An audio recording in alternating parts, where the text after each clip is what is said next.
¿Qué es lo que nos ocurre con la disciplina? Nos ocurre lo siguiente. Inventamos un yo al sentir que no sabemos quiénes somos desde la más tierna infancia. Y ese yo que inventamos, al ser un yo psicológico basado en el pensamiento yo, que es la raíz del ego,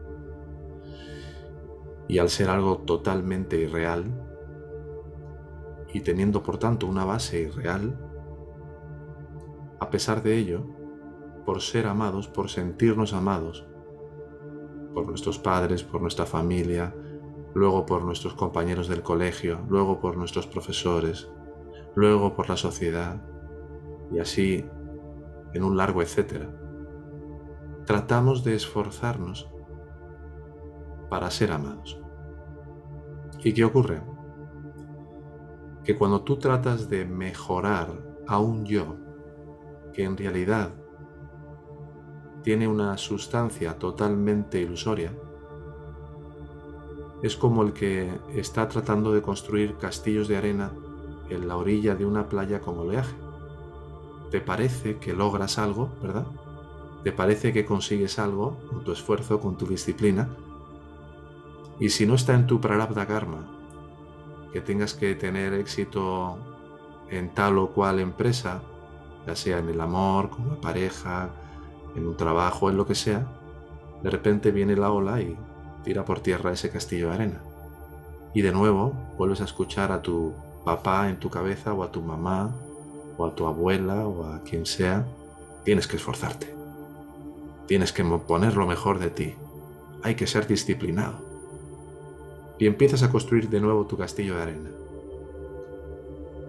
Y si no está en tu prarabdha karma que esa empresa tenga éxito, sea ese acuerdo con tus amigos, sea ese viaje, sea lo que sea, de nuevo viene el agua, se lleva tu castillo de arena, y esto te lleva a un punto finalmente en el que dices: esto de la disciplina no sirve para nada. Y es verdad que no sirve para nada cuando está enfocada para tratar de llegar a ser. Cuando tú ya eres, la disciplina para llegar a ser siempre va a ser fallida. Luego, el enfoque de la disciplina en este camino es totalmente diferente. No es para llegar a ser. La disciplina es una cualidad muy, muy especial que lo que hace es permitir que mantengamos la coherencia de no dejarnos arrastrar por todo eso que trata de llegar a ser, que trata de conseguir, desde el punto de vista del falso yo. En nuestro camino espiritual, nuestro propósito es develar o revelar para nosotros mismos lo que somos, saber cuál es nuestra verdadera naturaleza. Esto ya lo sabemos. Por lo que la disciplina en realidad es una aliada en este proceso. ¿Para qué? Para cuidar de este propósito, porque nos permite elevarnos por encima de las tendencias egoicas. Ya no es: voy a hacer ejercicio o voy a meditar porque quiero alcanzar una realización. No. Es que cuando voy a hacer ejercicio y noto que hay pereza, desgana, cualquier tipo de movimiento del ego, la disciplina es precisamente para el desarrollo de la voluntad que impida que yo me deje arrastrar por esas visaya vasanas, por esas tendencias egoicas. Antes no, antes ¿qué es lo que hacía con la disciplina? Voy a tratar de vencer mi pereza para conseguir ser mejor, para llegar a ser, para lograr, para...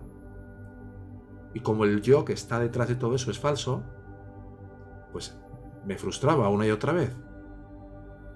Ahora, disciplina en el sentido más espiritual de la palabra es entregarse.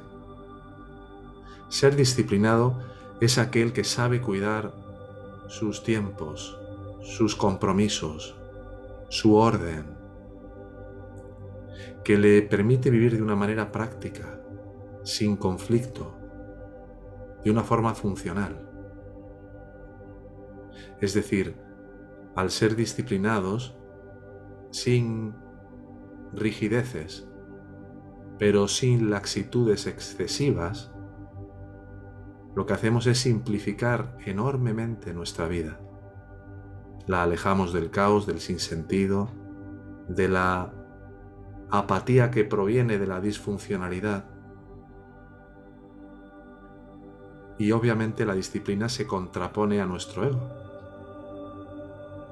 porque su alimento, precisamente el alimento del ego, es la disfuncionalidad, la incoherencia, el drama, el caos, el desorden. Así que la disciplina lo que hace es elevarnos por encima de esas tendencias, de esas vasanas, y dejamos de estar al eterno servicio de sus caprichos, de sus apetencias constantes.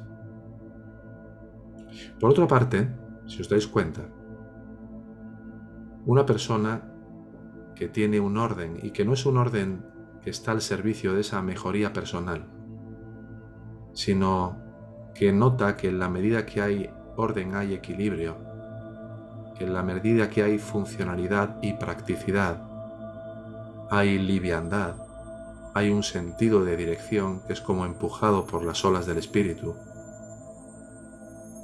Eso de forma natural, al llegar a un camino como este, va a hacer que uno empiece a encontrar espacios donde cultivar el silencio, donde uno deje de tratar de ser tan perfeccionista para que no quede nada absolutamente sin hacer al final del día, rompiendo así de alguna manera con esa tendencia egoica a que todo tiene que ser perfecto, o lo contrario, de aquel que tiende a organizarse tremendamente mal, dejando todo, procrastinando permanentemente, todo para mañana, esto ya lo haré, y entonces encontrando ese equilibrio entre el perfeccionismo y el procrastinador, donde empiezan poco a poco a habilitarse esos espacios de silencio, para poder entonces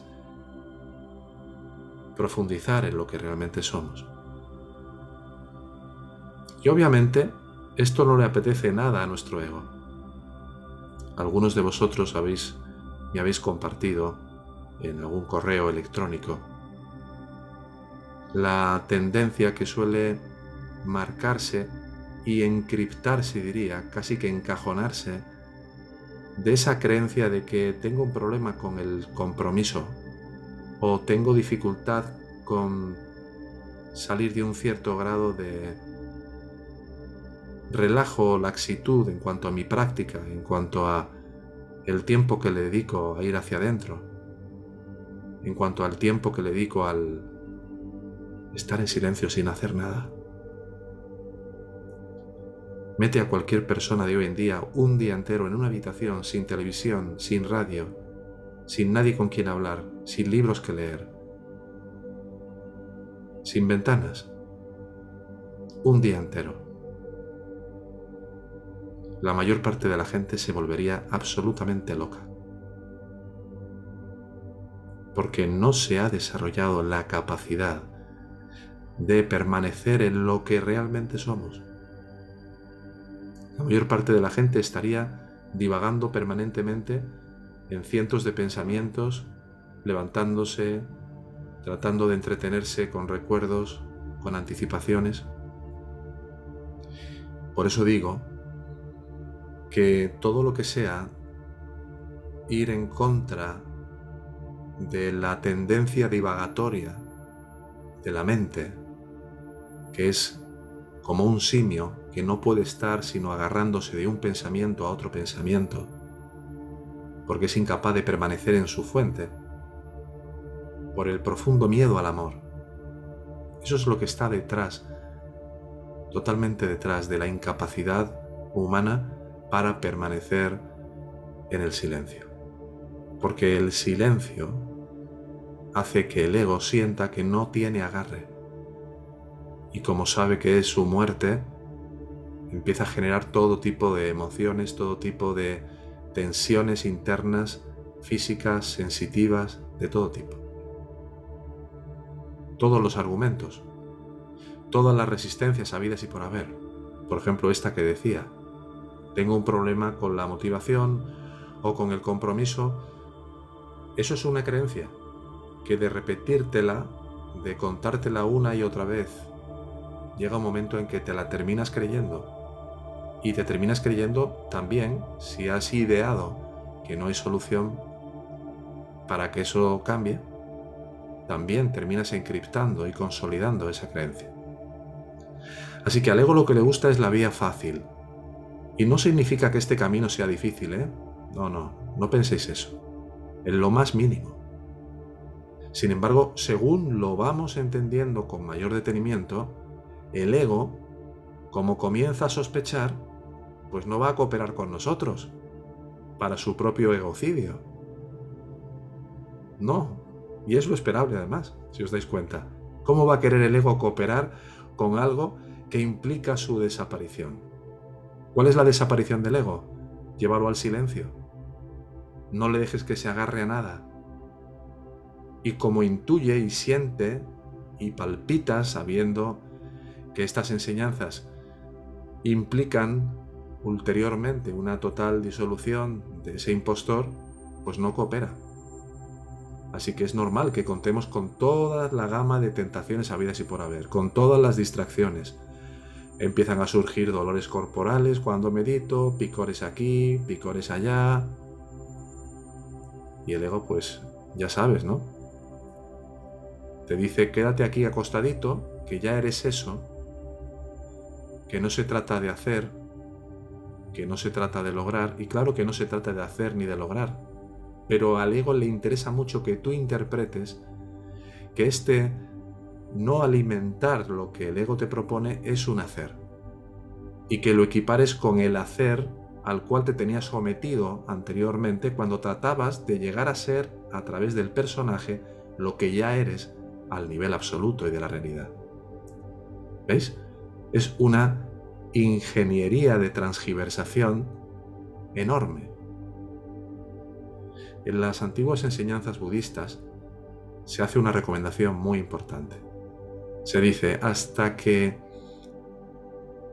no llegas a un verdadero nivel de un silencio muy muy profundo durante la mayor parte de las horas del día, donde solo y por encima de todo quieres amar lo que realmente eres, y se ordena absolutamente todo tu entorno como para que tú puedas iniciar ese viaje ya definitivo hacia la total liberación, el ego va siempre un paso por delante de ti. ¿Qué significa de que el ego va un paso por delante de ti?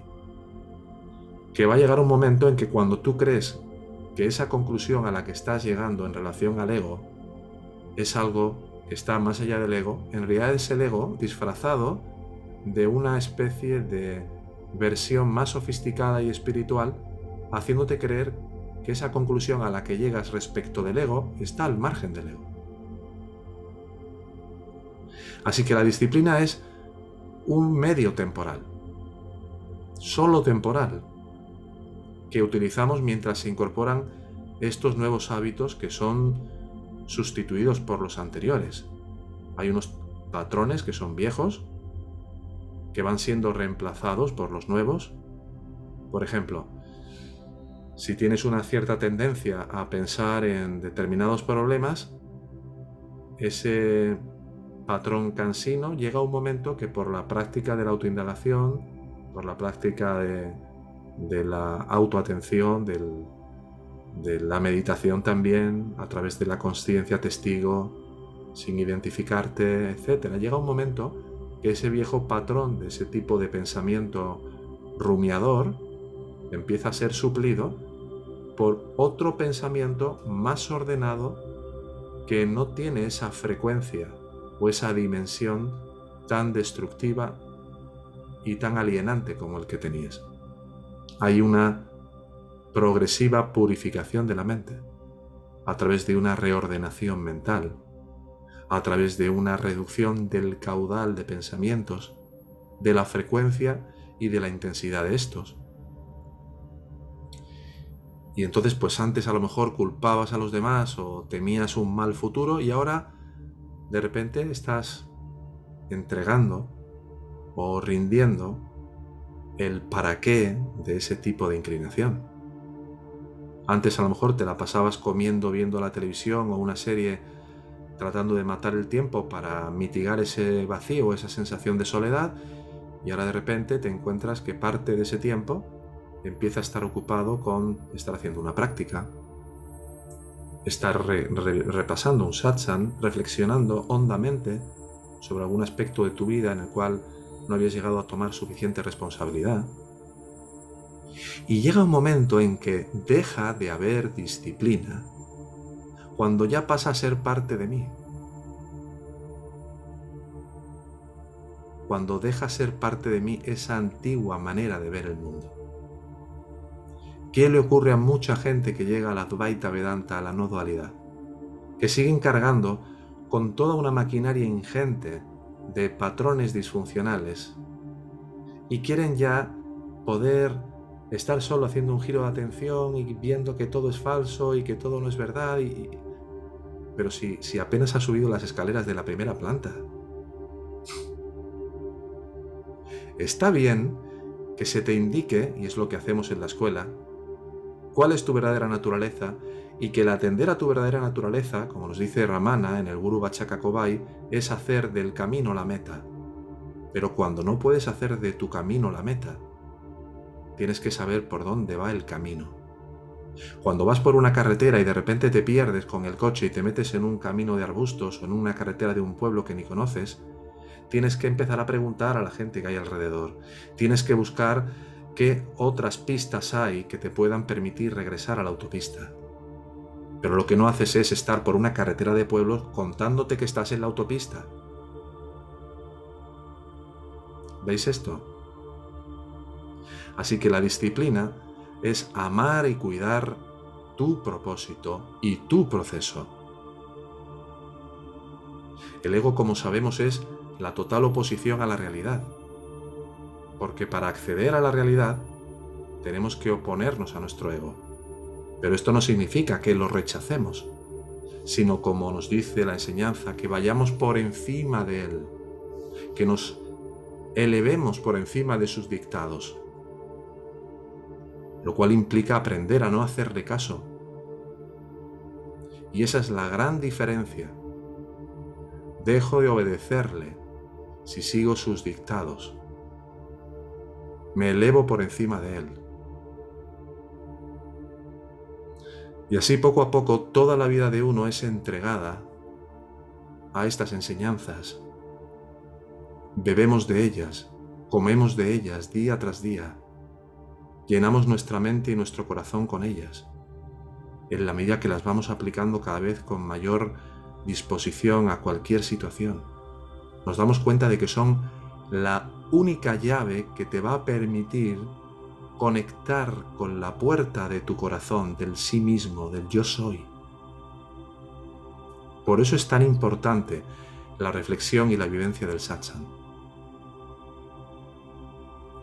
Ahora sí, para que todo esto sea verdaderamente razonable para ti, y no una cuestión de creer absolutamente nada de lo que te estoy diciendo, sino que se convierta en un objeto de experimentación y de verificación científica en ti, es muy importante ir de menos a más. ¿Qué significa esto? Que tenemos que ir modulando sabiamente nuestra disciplina. Por eso siempre os recomendamos que vayamos poco a poco, porque si no al final esto se vuelve algo abrupto. Os solemos decir 5 minutos en la mañana, 5 minutos a mediodía, 5 minutos en la noche. ¿Para qué? Para solo desarrollar tu capacidad de la unidireccionalidad de la atención. Si tu atención está absolutamente fragmentada en 1000 direcciones, vamos a aprender a fijarla en un punto, porque con esa concentración luego podrás tener la suficiente resiliencia y capacidad de fijación en la conciencia yo soy. Y es mucho más fácil entrenarla primero en aquello que tienes más a la mano, como es atender a tu respirar. Y luego poco a poco, cuando pasen un par de meses, lo subes a 10 minutos. Y cuando pasen otros 2 meses más, lo subes a 15 o a 20 y dirás, bueno, pero qué lento es esto. Yo quiero resultados ya, Ernesto. Yo me vine a esta escuela porque lo que quiero es la liberación ya. Pues no, ya no. No suele funcionar así. Si quieres resultados mágicos, hay un montón de vendedores de humo por ahí que te van a tratar de convencer de que sí, de que hay una manera de poder atender solo y girarte a lo que realmente eres y ver que todo es mente y que todo es el yo y demás, sin hacer ese trabajo de la Tierra Media que es imprescindible. ¿Cuándo? Cuando todavía hay, en tu propia experiencia, cosas que te siguen afectando, de las que sigues dependiendo, miedos que siguen estando, dificultad para permanecer ante las emociones difíciles como con la práctica de esta semana. Entonces vamos poco a poco, con paciencia. No tenemos ninguna prisa, pero puede haber un cambio extraordinario en tu percepción y en tu manera de vivir y en tu manera de afrontar cualquier situación que se te presente si sigues lo que nos han enseñado Bhagavan y Robert. Esto es lo que ellos nos dicen. Si puedes permanecer en el sí mismo de manera casi ininterrumpida y dejan de haber pensamientos de cualquier orden, sigue ahí. Si no puedes, no te lo creas, trata, pero cuando no puedas, trata de entregar. Cuando no puedas entregar, hazte consciente de lo que está ocurriendo en tu mente. Ve ganando un espacio para entender qué es lo que está ocurriendo, para poder llegar a una comprensión del profundo motivo egoico que has considerado válido y que ahora trata de ser poco a poco visto como ilusorio, como la serpiente que sobreimpones a la cuerda.